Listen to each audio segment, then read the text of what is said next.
दोस्तों इस टाइम में नीतीश कुमार को लेकर के बड़ी खबर आ रही है। खबर यह है कि नीतीश कुमार अपने मंत्री पद से इस्तीफा दे रहे हैं और इस्तीफा देकर वो क्या कर रहे हैं, ये तमाम चीज़ों पर हम बात करेंगे। अगली जो खबर है, इस टाइम में बिहार का मुख्यमंत्री कौन बनेगा, किस पार्टी का होगा, क्या होगा, ये सारी चीज़ों को लेकर हम इस वीडियो में बात करेंगे। लेकिन कई लोग तो नीतीश कुमार पर इस तरह के निशाने साध रहे हैं, वो साफ तौर पर समझ में आ रहा है।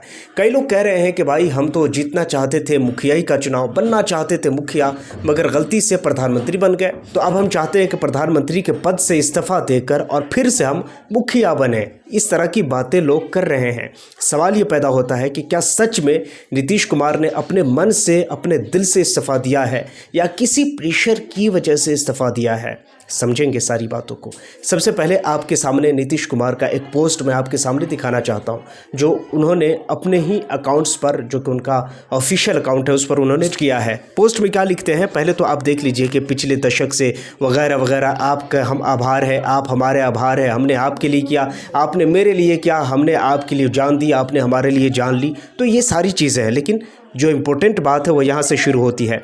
नीतीश कुमार कहते हैं, संसदीय जीवन शुरू करने के समय से ही मेरे मन में एक इच्छा थी कि मैं बिहार विधानमंडल के दोनों सदनों के साथ संसद के भी दोनों सदनों का सदस्य बनूं। इसी क्रम में मैं इस बार हो रहे चुनाव में राज्यसभा का सदस्य बनना चाहता हूं। मैं आपको पूरी ईमानदारी से विश्वास दिलाना चाहता हूं, वगैरह वगैरह। इन इम्पोर्टेंट है ना, वो यही 4 लाइन की बात है जिसमें नीतीश कुमार ने बात कही है। जो बात कहनी थी वो सारी बातें कह दी है।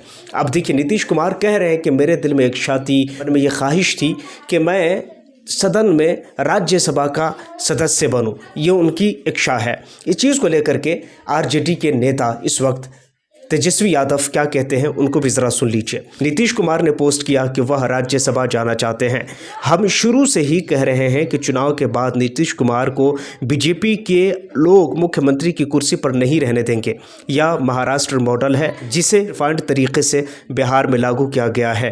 अब वह बात सही साबित हुई है। यह है वो बयान जो आरजेडी के नेता तेजस्वी यादव ने दिया है बीबीसी न्यूज़ को। तेजस्वी यादव ने पहले ही कही थी कि देखिए, आप नीतीश कुमार को किसी तरह से वो पद पर बने नहीं रहने देंगे। क्यों? क्योंकि जब तक वो इस पद पर बने रहेंगे वो बीजेपी के लिए ख़तरा बने रहेंगे। सवाल कई सारे हैं, लोगों के मन में ये सवाल आ रहा है कि नीतीश कुमार के बाद अब सीएम पद पर कौन जाएगा। तो जवाब 2 नाम आता है, और नाम सबसे पहले यह है सम्राट चौधरी का, दूसरा नित्यानंद का। इन दोनों का नाम सामने आ रहा है निकल करके कि ये दोनों इस वक्त अब बिहार के चीफ मिनिस्टर की कुर्सी पर बैठेंगे।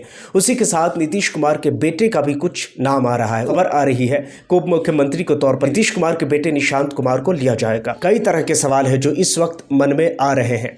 सवाल ये पैदा होता है कि क्या सच में नीतीश कुमार अपने मन से इस्तीफा दे रहे हैं या वो किसी प्रेशर की वजह से दे रहे हैं?